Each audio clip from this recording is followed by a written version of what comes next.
Okay, so welcome to Sponsor More Downlines training video number 2. Once again, this is Edward Reformina, author of Pinoy MLM Expose ebook and the creator of Sponsor More Downlines.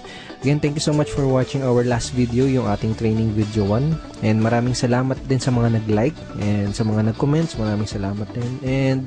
And dun sa mga nag-post ng mga question sa comment box sa baba, maraming salamat din sa inyo. And hindi ko pa nasasagot lahat ng mga tanong, pero I will try my best na sagutin lahat yung mga questions nyo.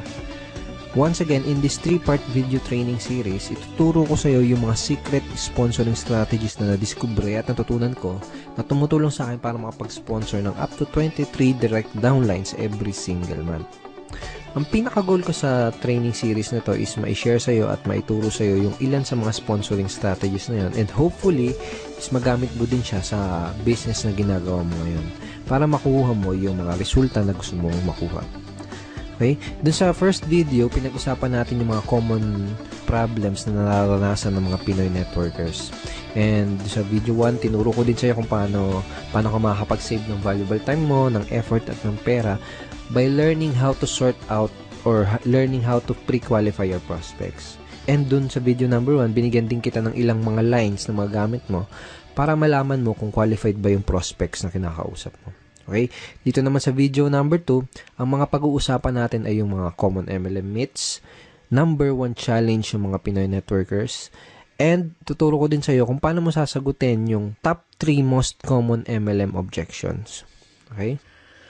So, una natin pag-usapan ay yung common myths o yung mga maling akala ng mga networkers. Ito yung mga myths na pinaniniwalaan ng mga Pinoy networkers na pumipigil sa kanila para maging successful at para magkaresulta. Okay, ano yung mga myths na yun? Una, hindi ako makapag-sponsor dahil wala pa akong resulta o hindi pa ako kumikita. Madalas mong maririnig to sa mga networkers. Kadalasang marinig mo sa kanila is hindi ako makapag-recruit, hindi ako makapag-sponsor, o wala pa akong downlines kasi hindi pa ako kumikita o kaya wala pa akong resulta. Isa to sa mga myth na pinaniniwalaan ng mga networkers, kaya madalas mo itong maririnig sa kanila. Okay? Pangalawang myth is maraming tao ang negative ang tingin sa network marketing. Karamihan ng networkers ang nasa isip nila, lahat ng taong kinakausap nila ay negative. Lahat ng kamag-anak nila ay negative sa network marketing. Okay? Isa yan sa mga myth na pinaniniwalaan ng mga networkers. Pangatlo, hindi ako makapag-recruit dahil hindi ako magaling mag-convince. Ito, isa to sa madalas na marinig mo sa mga, even in my team, my personal team, tsaka sa mga networkers na from other companies na nakakausap ko, madalas ko narinig ito. Karaniwang sinasabi nila ay, hindi ako nahihirapan ako sa business ko, hindi ako makapag-sponsor kasi hindi ako magaling mag-convince. Okay? So, ito yung tatlong maling akala or common myths na pinaniniwalaan ng mga networkers. Mamaya babalikan natin itong mga common MLM myths na to, pero ngayon, gusto ko munang ipakita sa iyo yung ginawa ko couple of weeks ago. Basically, nag-survey ako sa 1,000 mahigit na Pinoy network marketers from different MLM company. At doon sa survey na yon, may tanong na, ito, ano yung pinakamadalas na objection na nakuha mo mula sa mga prospect mo?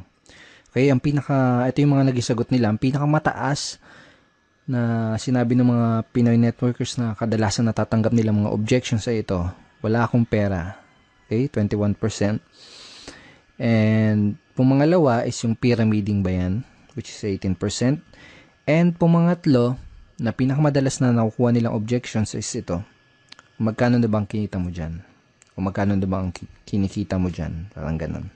Kung titignan mo yung resulta dito sa survey na to, makikita mo na related yung mga objections na natatanggap ng mga Pinoy networkers dito sa mga common MLM myths na pinaniniwalaan ng karamihan networkers. Okay? For example, ito, hindi ako makapag-sponsor dahil wala pa akong resulta. Kaya iniisip ng mga networkers na totoo to dahil kadalasan na tinatanong sa kanila ng mga prospects ay yung objection na magkano na bang kinita mo dyan. Pwedeng ganito yung nangyari. May prospect kang kinakausap, in-explain mo sa kanya yung opportunity o kaya dinala mo siya sa opisina niyo para panoorin yung BOM. Ngayon, after niyang ma-explainan, nagtanong siya sa'yo, nagbigay siya ng objection na magkano na bang kinikita mo dyan? Ngayon, kung bago ka pa lang, normal lang na syempre, maliit pa lang or wala ka pang kinikita.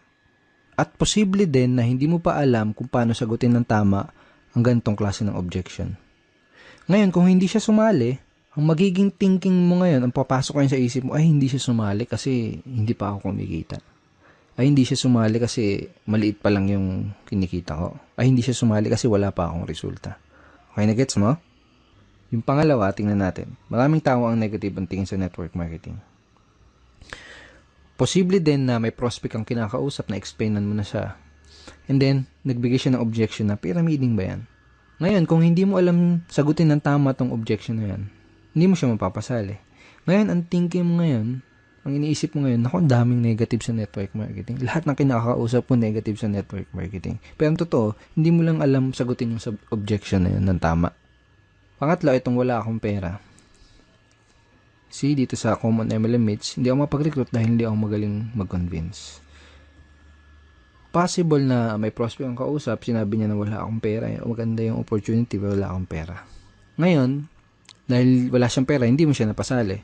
Posibleng pumasok sa isip mo na hindi ko siya napasali kasi hindi ako magaling mag-convince. Ganun. So, related itong mga common MLM objections na to doon sa common MLM myths na pinaniniwalaan ng mga networkers. Ibig sabihin, walang katotohanan itong mga paniniwala na to, itong mga myths na to, kaya nga myth, di ba? Dulot lang to ng mga objections na madalas itanong sa ating mga networkers. Okay? Itong mga myths na to, dulot lang yan ng mga objections na hindi alam sagutin ng tama. Kung isa ka sa mga networkers na dating naniniwala dito sa mga yan, I'm here to tell you na walang katotohanan ng mga yan. Ang kailangan mo lang gawin ay alamin kung paano sasagutin yung mga objections na nagdudulot nitong mga maling paniniwala na to. Number 1 challenge ng mga networkers ay yung mga prospect objections. So, sa mga challenge nila ay yung mga objections na binabato at binibigay sa kanila ng mga prospects na kinakausap nila. Dahil sa mga objection na yun, kadalasan nagkakaroon sila ng maling paniniwala, nagkakaroon sila ng maling beliefs about sa network marketing business nila. Ang solusyon para ma-solve yung challenge na yun is to master handling objections. So, bakit ba natin kailangan ma-master ang pag-handle ng mga objections? Kung gusto mo talagang ma-master ang pag-sponsor o pag-recruit, kailangan mong ma-master ang pag-handle ng lahat ng mga common MLM objections. Period.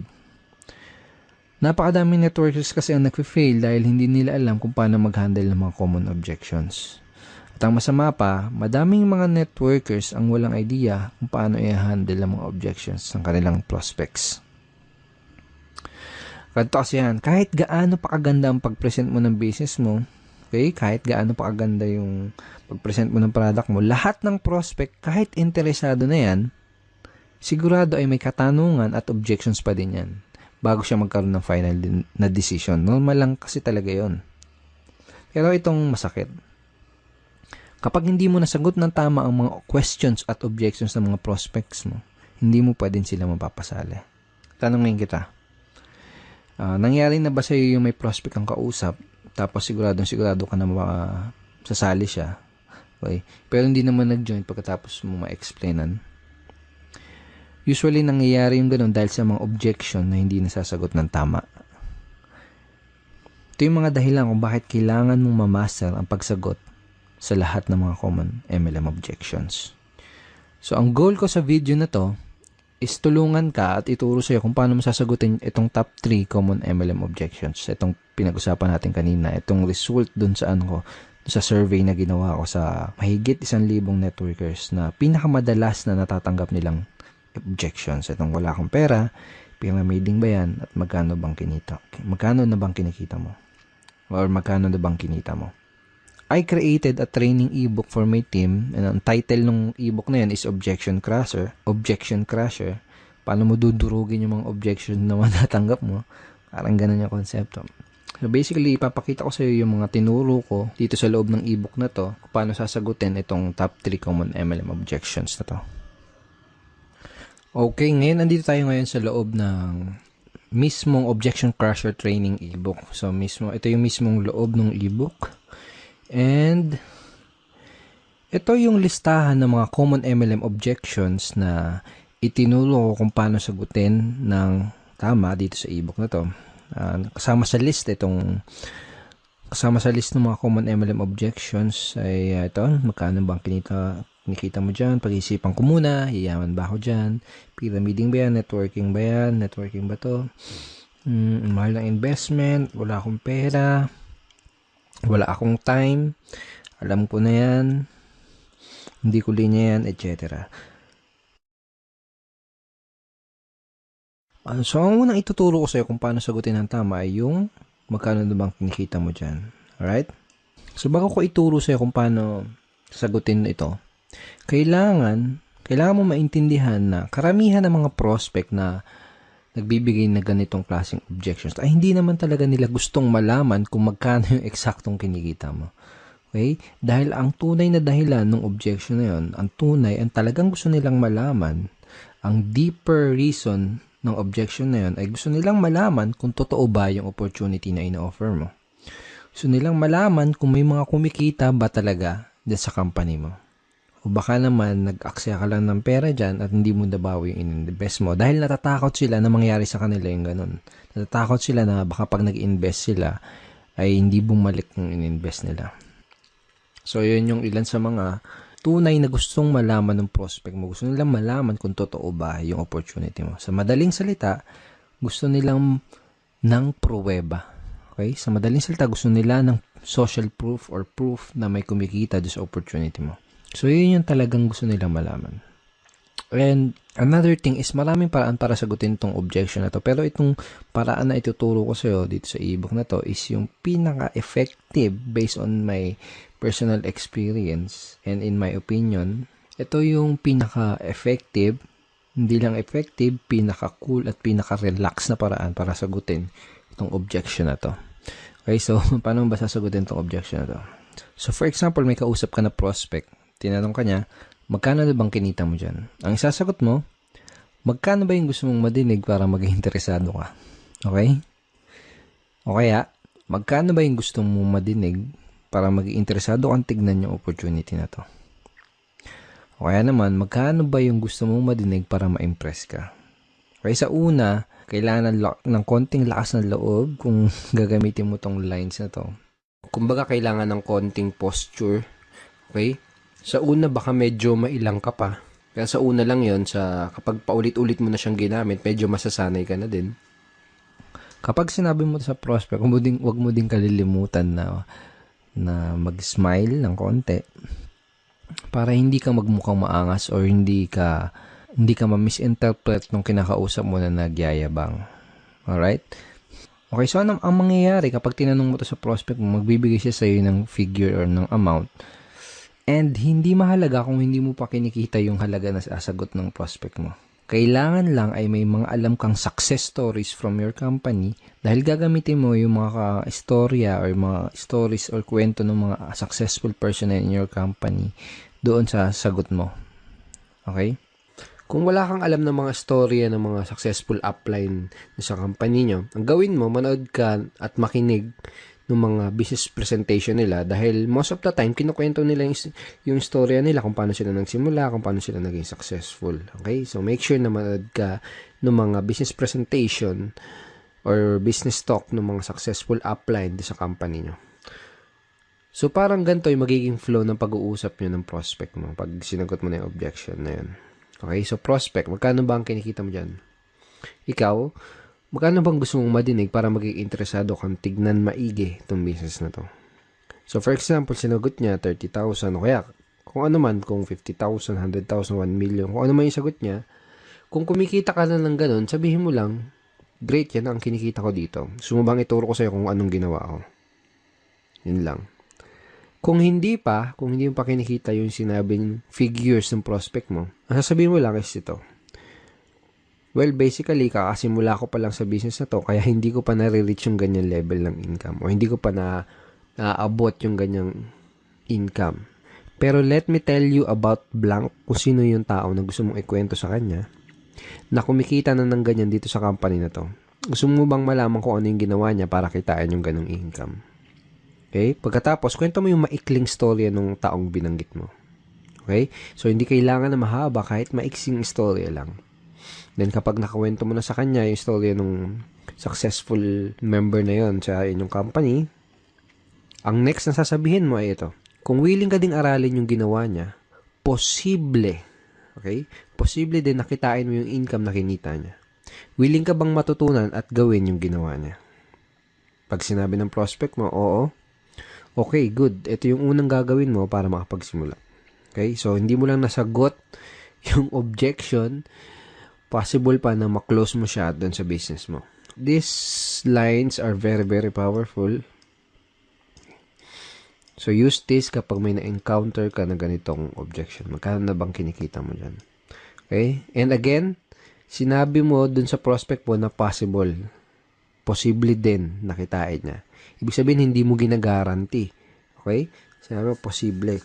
Kung gagawin niya, kung aaralin niya yung ginawa ng upline mo na yun, yung successful na tao na yun sa company niyo, posible din nakitain niya yung income na yun. Sinasabi mo yun kasi it's not good to guarantee yung result na makukuha niya, di ba? Kasi magdedepende pa rin doon sa tao. Magdedepende pa rin yung resulta ng tao na yun doon sa action na gagawin niya. Okay? And last tip, maganda rin na idea kung ipapakilala mo siya doon sa mga successful and higher uplines doon sa team nyo or sa company nyo. Okay? Para mas tumibay yung social proof. Okay? Again, kasi kaya nga tinatanong to ng prospect mo kasi medyo may duda siya kung totoo ba yung opportunity na ginagawa mo. Okay, so ang next na objection na sasagutin natin at pag-aaralan natin ay yung objection na pyramiding ba yan or pyramiding ba to? Okay, so pag may nag-object sa'yo ng objection na to, pag may nagtanong sa'yo, pyramiding ba to? Ang sasagot mo ay ito. Yes, pyramiding to and welcome to Egypt. So yan, hindi, biro lang.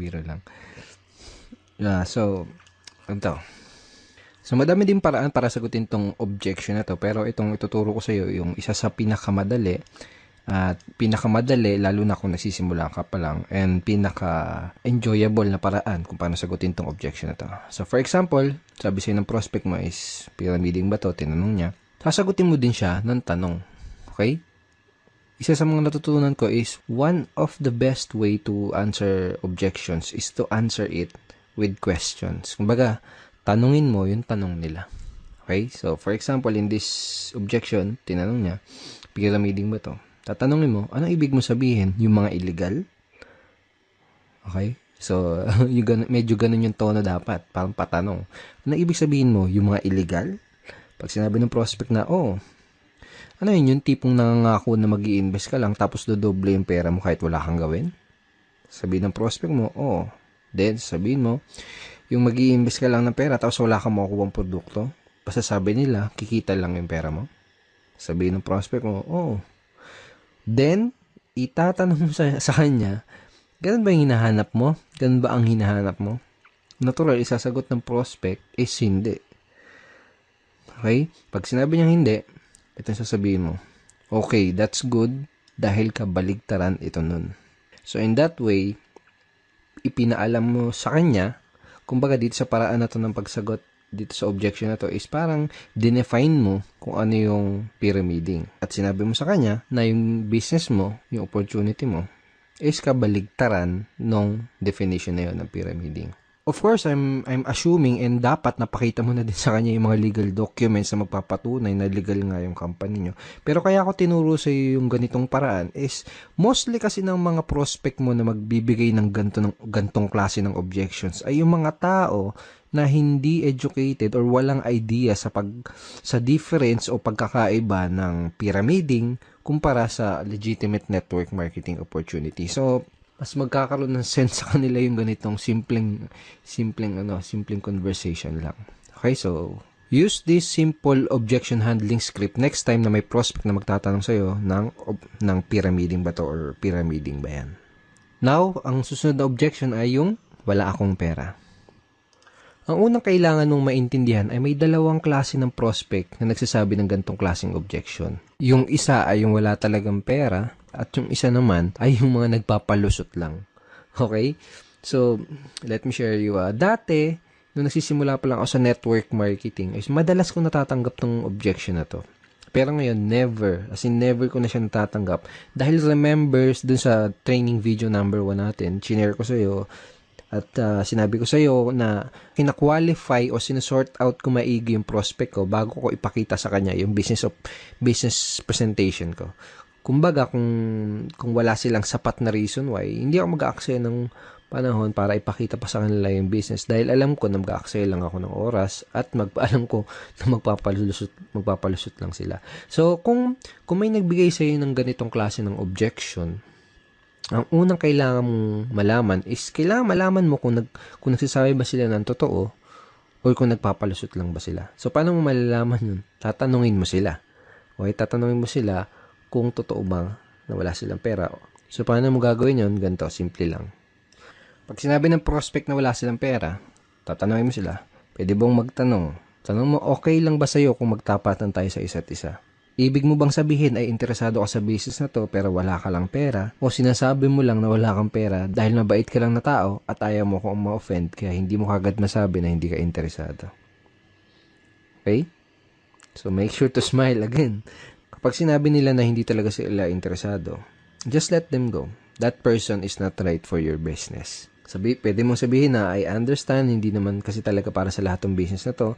Ang hinahanap lang namin ay interesado at yung talagang pwedeng matulungan na opportunity na to. And thank you for your time. Ganun lang. Be professional. Okay? Hindi mo kailangan ipagpilitan yung opportunity mo dahil network marketing is a sorting business. Okay? Naghanap lang tayo ng mga tao na magiging interested dun sa in-offer natin.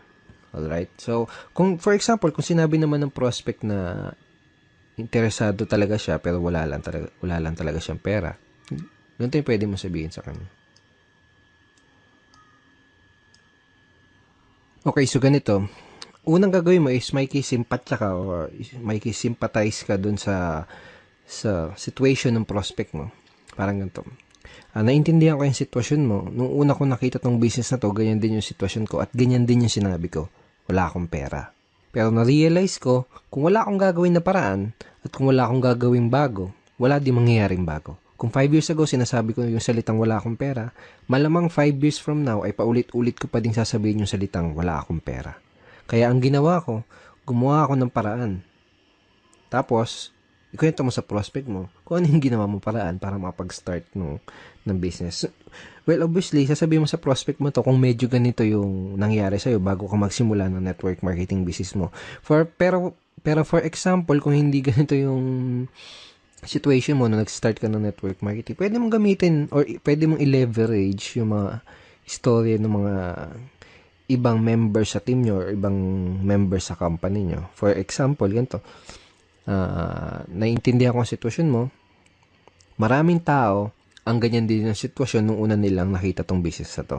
Sinabi din nila na wala silang pera. Pero na-realize nila, wala silang gagawin na paraan at kung wala silang gagawin bago, wala din mangyayari sa kanilang bago. Kung 5 years ago, sinasabi nila na wala silang pera, malamang 5 years from now, paulit-ulit pa din nila sasabihin yung salitang wala silang pera. Kaya ang ginawa nila, gumawa sila ng paraan.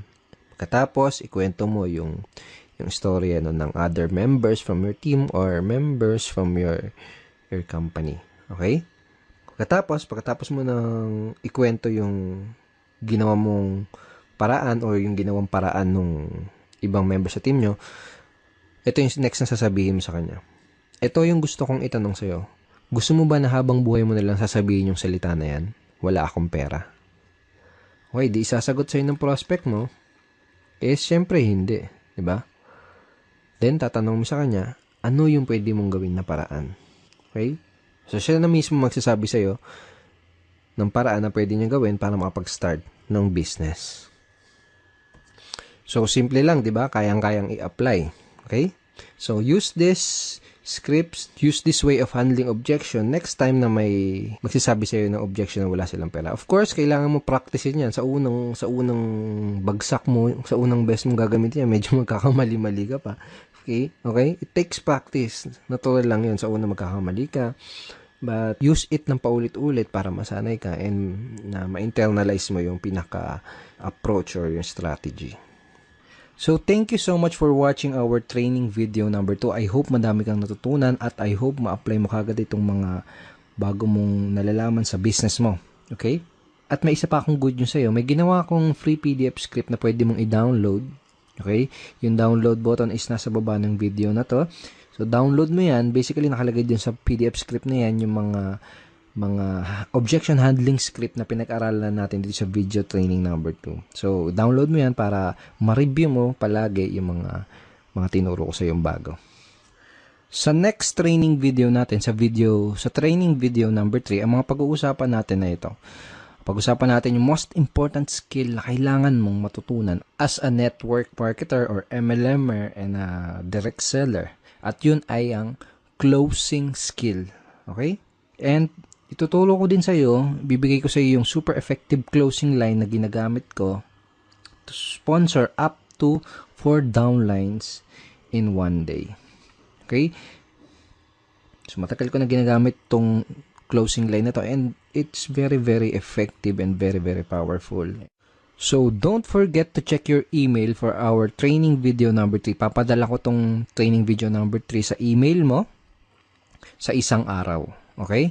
Papadala ko yung link ng training video number 3 sa isang araw. Alright? At kung hindi mo pa nakiklik yung like button sa baba ng video na to, please click like and wag mo din kakalimutan na mag-comment at kung may katanungan ka, kung may any questions ka, i-post mo lang dun sa comment box below this video and I will try my best na sagutin yan personally. Alright? Once again, Edward Reformina here and thank you so much and see you in our training video number 3. Bye-bye.